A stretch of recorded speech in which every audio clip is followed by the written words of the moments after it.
when I arrived, it was just the two of us, and we said to ourselves, well, now we're going to have to define the major themes we want to talk about.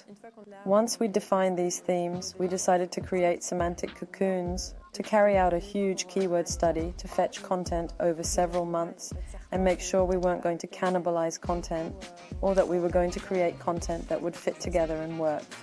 And then we decided to create a team of motivated people and train them in SEO that spoke to us. At one point where we asked ourselves this question a lot, because in the beginning we did SEO for SEO's sake, so our articles weren't too user-oriented. We wanted to position ourselves, so it was a bit of a grind. Gradually, we began to humanize our content a little more, whether through the GIFs we put up or the little photos of each writer. Everyone has their own style, and that was very much your idea. So can you tell us a bit about the individual style of each editor?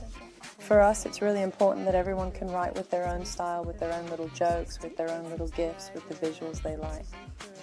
And in fact, it's created a kind of belonging to a certain style to the brand itself. And it's very important to us to keep it that way. We could also have chosen to use AI alone and say we don't necessarily need to use copywriters, we can deal with a few freelancers. We'll just go ahead and max out on AI. We didn't, and it's also because you've tested a lot of tools. Can you tell me a bit about them? I mean, it's a fact it's a totally different business. And our aim was really to keep SEO the way we like it. But I did test several tools. For the moment, I haven't found a tool that replaces the human touch for me. So we used the tools to get a few ideas for content, to look for topics on this or that theme. But we retain the individual style of each writer. And we can also take advantage of the fact that we save a bit of time thanks to these tools, without using them to write for us. As a result, we're able to write more high-value edit articles that require a lot of creativity. We'll come and do media articles, we'll come and do little interviews with in-house people. We're just having fun. That's part of the job too. Could you tell me today how many articles we publish per week, and has our rhythm changed over time or not? Right now we're up to 2 or 3 articles a week translated into every language. And soon we'll be adding articles that are even less SEO and even more media user-friendly. So we're slowly increasing the pace. And here's another point about all the languages. Today we have a blog in 8 languages, maybe even 9. To give a little context, we said to ourselves, well, our French SEO strategy is working. So if it works in France, why shouldn't it work elsewhere?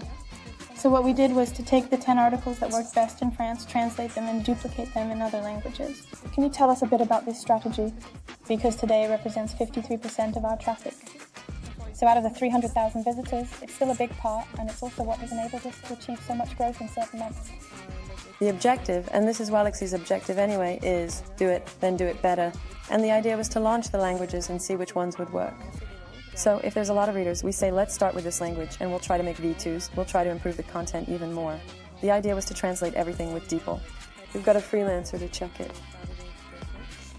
Once that's done, if the language is working well, we'll come and get SEO experts in the language to improve the articles, give them a little boost. Yeah, totally. Thank you. Thanks a lot.